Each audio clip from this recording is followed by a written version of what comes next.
Hey guys, it's TZ. I am back with another video.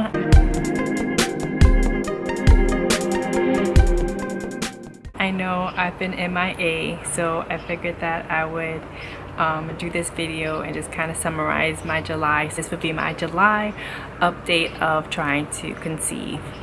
Okay, so I've been traveling for work. I started traveling the last week of June for work. And then, so that was the last week of June I started traveling. And then as soon as I got back, I ended up having to go, I took PTO to go to Georgia to go pick up my dog. She was in Georgia since January. My sister had her. She asked me if she could keep her for a while because she said that she just kind of needed that distraction. So I told her it was okay. And I kind of I didn't need to have that distraction, my dog, so I figured it was perfect for the both of us. So, but I did miss her while she was away, so I ended up having to go pick her up. But then also my dad got a dog from my breeder, so I ended up having to pick up the puppy that he bought as well when I was in Georgia. So the first week of July I was in Georgia, and then we had a family reunion in Macon, so then we went from Atlanta to Macon, and then from Macon I drove back to New York with my dog and a puppy. My dog has done that drive a million times because we used to live in Atlanta, but the puppy, he's only 4 months old, completely different story. So it ended up being a longer drive than I was expecting, and then also I was afraid to leave the dogs in the car because it was so hot, and then I had to go to the bathroom, so I was like, well, let me just hold it until the sun went down, and then you know, I felt comfortable leaving them in the car. But by that time I ended up getting a UTI, so I think by the time I ended up getting to Ohio, by the time I ended up getting to Ohio, I ended up getting a UTI. So I ended up coming back Thursday evening, which was the 5th. The 6th. So the 6th was our anniversary. So I ended up spending our anniversary pretty much in bed with a fever and a backache, and just having a horrible, just overall, just feeling horrible. So our 5th year anniversary, we kind of just ended up staying in the house and ordering takeout and watching a movie. So that was our 5th year anniversary. That Saturday I ended up going to urgent care because it wasn't getting any better, so I ended up going to urgent care. So on July 8th was my birthday that Sunday, and I turned 40, so I am now part of the TTC over 40 crew. That Monday I ended up having to travel again for work. And so during that week I had a phone consult because my husband and we decided that if we didn't conceive by the time I turned 40, then we would switch to treatment. So I usually go to CNY, and I know I've talked about it before, but I usually go there for like yoga or like acupuncture and massages and stuff like that. So and I did have a consult before, but I had to get another consult to get reestablished as a patient. So I ended up speaking with Dr. K, and we kind of had a 10-minute talk and stuff. And he just asked me where I was in my whole journey and what took me so long. And I was telling him that the last 2 years my mom was battling cancer, and I just didn't feel like that it was a good time. It was just kind of stressful for me, so I just didn't want to start treatment. So he understood, but he asked me why I didn't want to do IVF, and I'm like, well, right now my insurance doesn't pay for it, but my insurance does pay for IUI, so I figured that I would try that route first since they cover it. So he was completely fine with it, no issues. So he ended up prescribing my meds and stuff like that. So I've been going back and forth with the pharmacy because he prescribed the Gonal F, but then the Gonal F isn't covered by my insurance. So they were saying that it was going to be $4,000 just for that one med. So I asked to see if they could check to see if there was something on formulary that they could switch over to. So if they switched it over to the Follistim. So total right now with the Follistim and some other medications is $1,200, which I'm okay with, just being $4,000 for that one. The Follistim and some other meds ends up being $1,200, so it's fine. So so I'm into week 3. So I came back. That Thursday. Friday, I took the day off just so I could finish planning for my party, because when I was home the week before I was sick with my UTI, so I didn't really feel like doing anything. And I didn't get a chance to do some stuff for my party, so I took that Friday off, and then I had my birthday party to celebrate me being 40. I did that on Saturday, July 14th. And I just wanted to be selfish. I just wanted to celebrate me, and I wanted to plan my birthday party and have it the way that I wanted it to be. So I did, and I'm happy. So I'm happy about that. And then that Monday I ended up traveling again for work, and then I think that's it. So that was 4 weeks of travel, and then last week was my first full week back. So I was working from home, but so now that I'm back, it's a few weeks later. I have my dog, I have the puppy, because my dad doesn't want the puppy yet until he's trained, so he wants the puppy to stay with me until the puppy's trained. So I have my dog, the puppy, I have 2 children in the house, and I have my husband in the house. So it's kind of crazy in my house right now, which is why I'm outside in the backyard.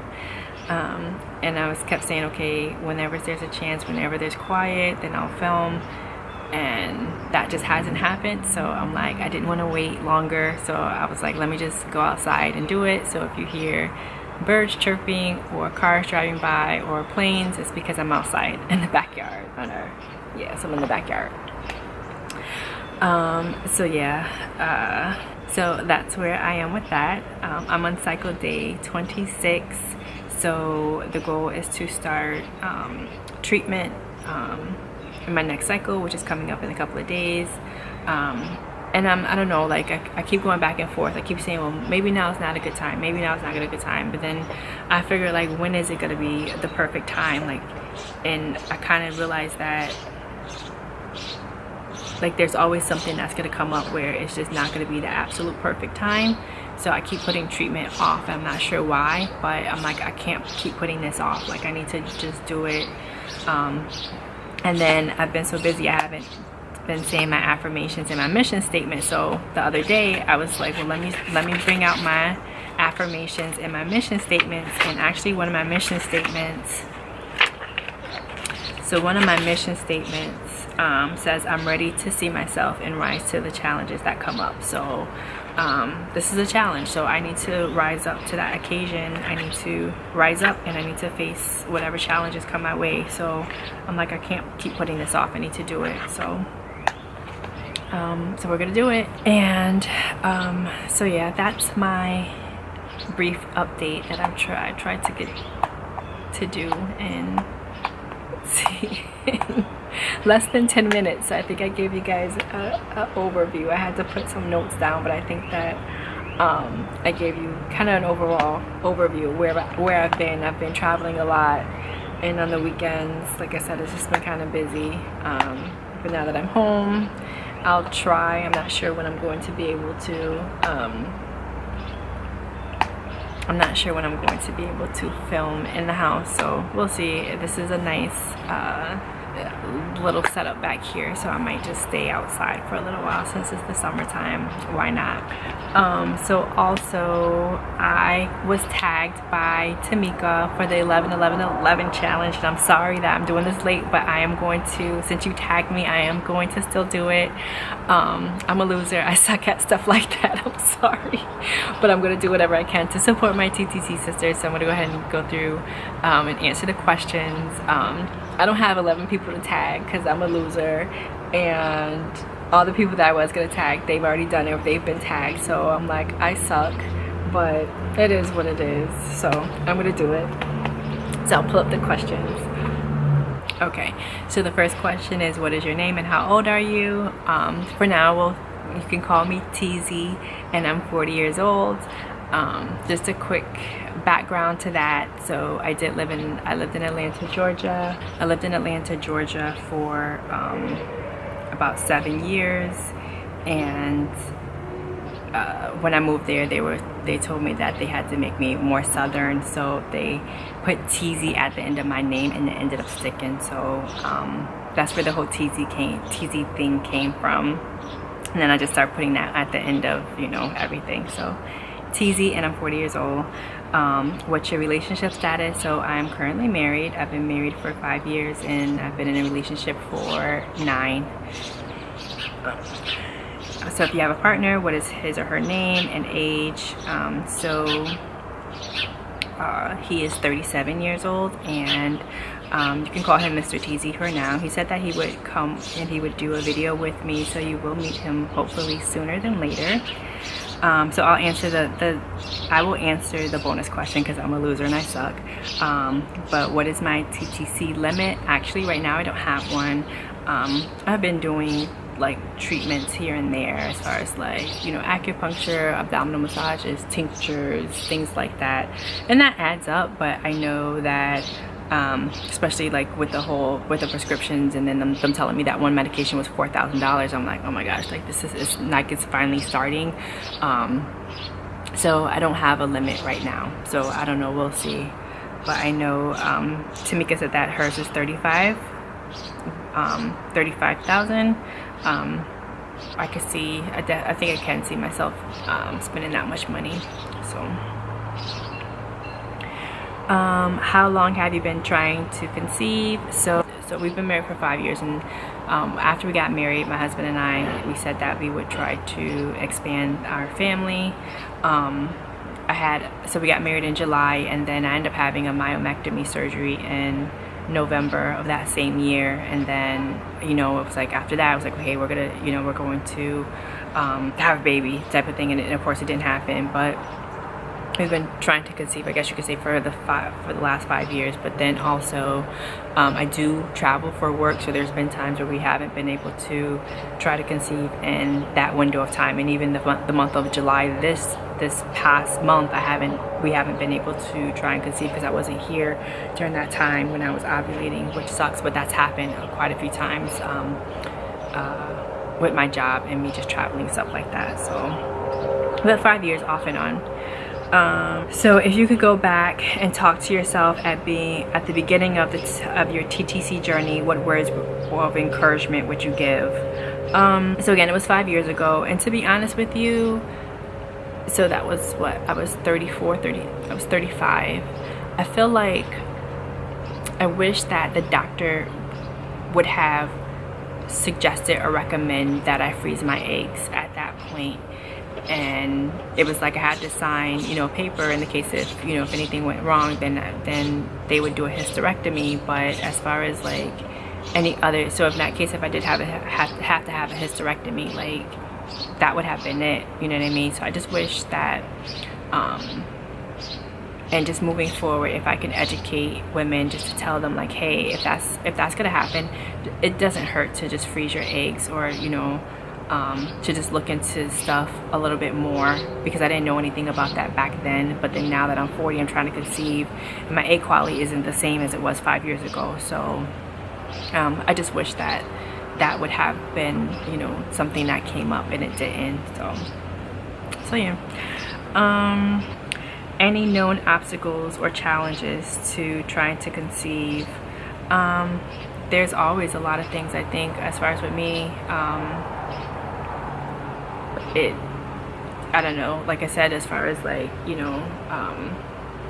just having the fibroids, my work schedule, and then you have to balance a marriage on top of that. And then sometimes, to be honest with you, to be completely transparent, we weren't always in that space type of thing to try to conceive. So all those things, I think they factor in. And then when we moved to my hometown 2 years ago, it was like, okay, we're really gonna start, we're gonna buy a house, we're gonna start a family, stuff like that. And then I find out, as soon as I move, I find out that my mom has cancer. So there's been a lot of challenges that come up. But like I said, like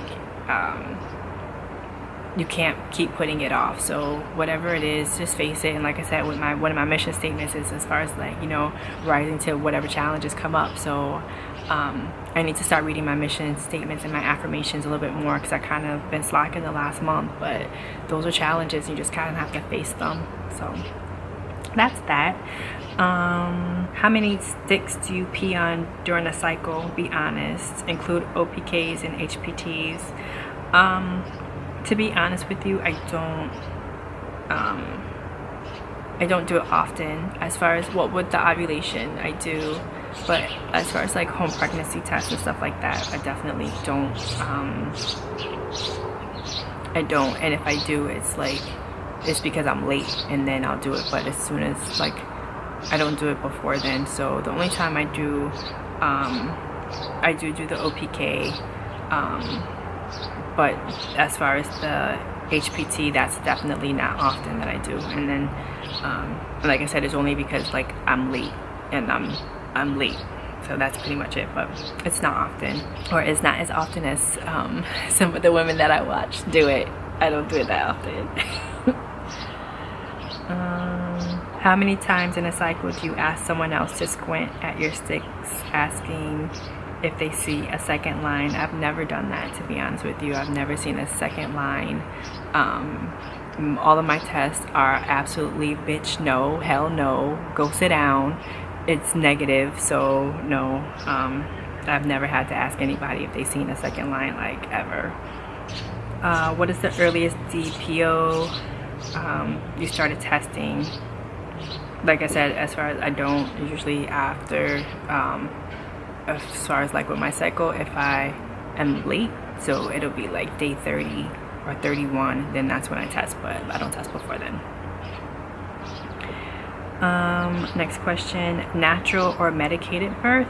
So since I had a myomectomy, I think a natural birth is out of the question. I have done research as far as some women that were able to do a vaginal birth after myomectomy, and it's been successful, but I have that C-section bikini line scar, so I'm pretty sure they're gonna open that bad boy right back up if I do if I do get pregnant. So as much as I would like to, I don't think that a natural birth is going to happen. And the last one is OB or midwife. So I guess in this case it would be a OB. But in my head, I've always visioned that Erykah Badu is my doula. She's a doula, and she's delivered like babies and stuff like that. So in my head, I just picture Erykah Badu being my doula in a perfect world. But I know that's not gonna happen. So yeah, those are the tag questions. So like I said, Tamika, I'm sorry that I'm late. But I did want to still do it, and I don't have anybody to tag because I'm a loser, and I suck, but I'm sorry, but I did do it. So that's where I am, and like I said, as far as, I don't know, I'll probably continue to film outside for a while because this is the only peace and quiet that I'll get. Even though people keep peeking outside of the window, but that's okay. So I may just still film for a while outside, we'll see. But I know I don't want it to be another month before I film another video. So if we do start to the treatment for the IUI, the medicated IUI, this next cycle, which is in a few days, then I'll start vlogging that, and then just compiling videos, and then, you know, putting those videos together. So so yeah, I hope you guys are doing well. I'm trying to catch up on videos this week. I'm behind on some videos, so I'm catching up. So if you see me commenting on like a 3-week-old video, I'm not a stalker, I'm just trying to catch up. But I hope you guys are all doing well in your journeys. And of course, even though I may not comment, I'm trying to catch up. So I hope you all are doing well. And I think that's it. So yeah, so I will see you guys in my next journal entry. Bye guys.